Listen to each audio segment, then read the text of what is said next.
Nous connaissons tous par cœur la vie, la vocation de Sainte Rita. 14e et 15e siècle, une femme comme beaucoup de femmes, avec une vie normale. Mais la vie normale se transforme en vie agitée. Elle est plus compliquée, des enfants compliqués. Elle perd l'époux, elle perd aussi ses enfants. Elle perd toutes les personnes qu'elle aimait. Mais on le sait aussi, et on connaît bien le combat avec son époux pour qu'il retrouve le bon chemin. Et une fois qu'il meurt, elle travaille pour ses enfants, pour éviter la vengeance et les douleurs. Elle perd, un peu comme Job, à une échelle différente, tous les proches. Et malgré tout, elle tient, avec la foi et avec la confiance. Elle est solide. Alors, on parle de Sainte Rita comme justement la sainte de cause désespérée, mais moi, ce que j'admire, c'est sa force intérieure. C'est une femme, une mère. Donc, elle a une force intérieure extraordinaire.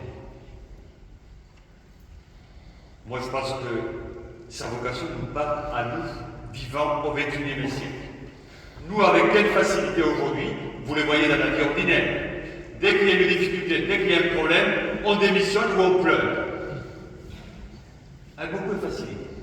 C'est trop dur, trop difficile. Calimero, elle est toujours là. Toujours là. Trop dur, trop compliqué, trop difficile. Et alors, on se retire et on démissionne. Et justement, une femme comme Sainte Rita dit, on a tous des problèmes. Il y a toujours des difficultés, on n'est pas en paradis. Mais il faut tenir, il faut aller de l'avant. Je pense à Saint Jacques au chapitre 5, quand il dit constance et persévérance. Imitez ceux qui tiennent. Autrement, on ne va pas de l'avant. Si on démissionne dans les difficultés, ce qu'on n'est pas solide à l'intérieur. Après, je comprends bien, parfois il y a une situation complexe et difficile.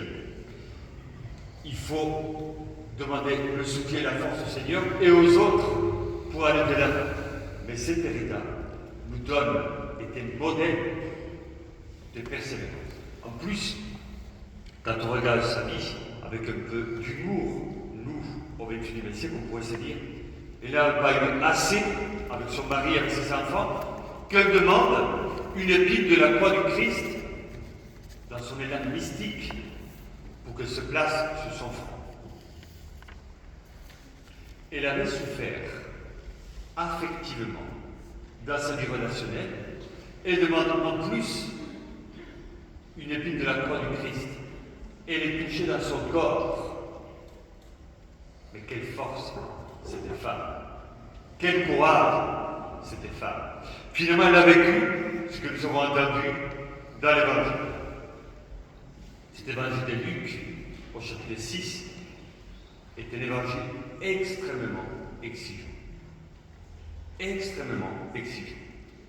Là, quand on écoute et on médite ce texte, quand on essaie de le mettre en pratique, ce n'est pas de la poésie. Aimez vos ennemis. Faites du bien à ceux qui vous haïssent. Sainte Rita a incarné cet idéal évangélique avec son mari et avec ses enfants. Aimez vos ennemis. Faites du bien à ceux qui vous haïssent. Souhaitez du bien à ceux qui vous maudissent. Là, on n'est pas du tout dans la normalité humaine.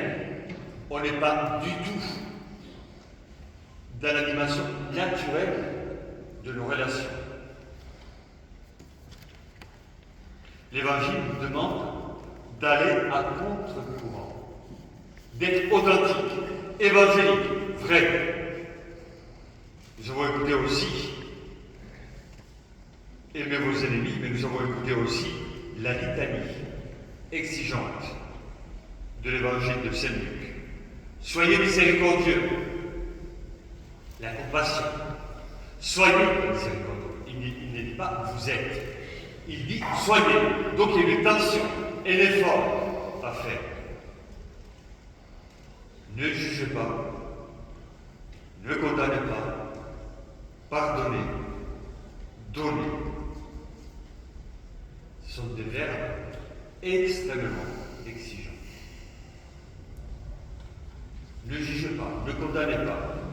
Nous le voyons avec quelle facilité dans notre société et par les réseaux sociaux. On juge et on condamne tout le monde. Et là, l'Évangile nous dit, vous soyez différents du monde. Non pas parce que vous êtes plus beau, plus intelligent, plus sympathique, mais parce que vous êtes des croyants.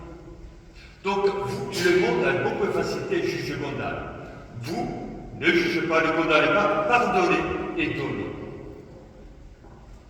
Des termes qui sont un idéal de vie pour chacun d'entre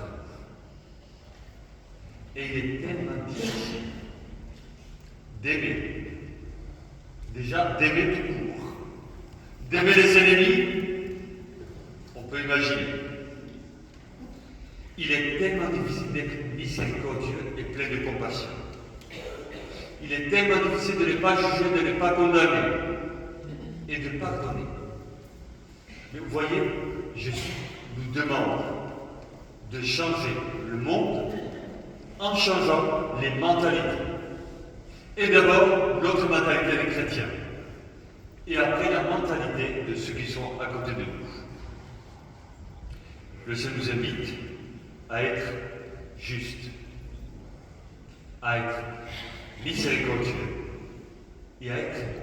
Parce qu'en fait, si on va à la racine de l'évangile, on n'a pas, il me semble, à chercher la haute mystique, la haute théologie. Si on va à la racine de l'évangile, on va trouver un terme qui revient souvent appliqué au Christ. Un terme simple et exigeant. Il faut être bon. Il faut être bon, c'est tout. On a le bon pasteur, le bon samaritain. Le Seigneur nous invite, tout simplement, en tant que chrétien, à afficher et à communiquer la bonté autour de nous. Et si on est bon avec les autres, on change le monde.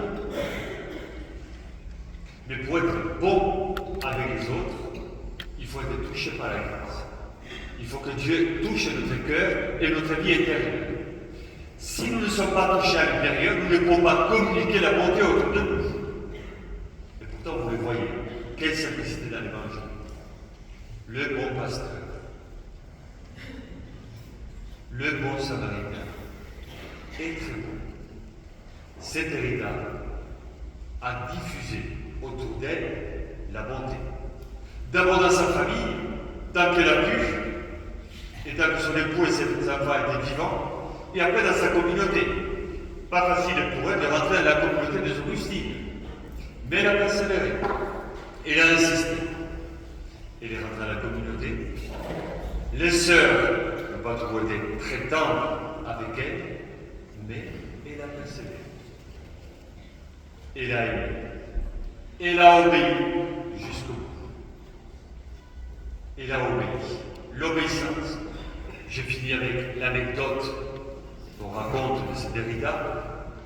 La supérieure leur avait demandé de planter un morceau de bois sec et de l'arroser tous les jours. C'était absurde d'un point de vue humain. De ne pas planter quelque chose de complètement sec et mort. Mais la supérieure lui a demandé et, par obéissance, elle a fait tous les jours. Et à la fin, ce morceau de bois sec, après des années, il a fleuri, il a donné une rose. D'où la tradition de la rose. Donc vous voyez l'importance de l'obéissance. Non pas une obéissance ridicule, mais c'est une capacité de faire confiance aux autres, même si parfois les autres, comme les supérieurs, n'étaient pas très lucide, ou peut-être qu'il a été même un peu cruel. Mais l'obéissance de cet héritage a édifié la supérieure, les autres sœurs et tout le monde. Donc demandons au Seigneur la capacité d'aimer, la capacité de rayonner de l'amour de Dieu. Notre société, notre ville, notre église, nos paroisses ont besoin de personnes capables d'aimer, vraiment, totalement, comme cet héritage. Dans les difficultés, même quand parfois quand on va contre-courant, aimer et donner le meilleur de soi, pour que le monde soit meilleur.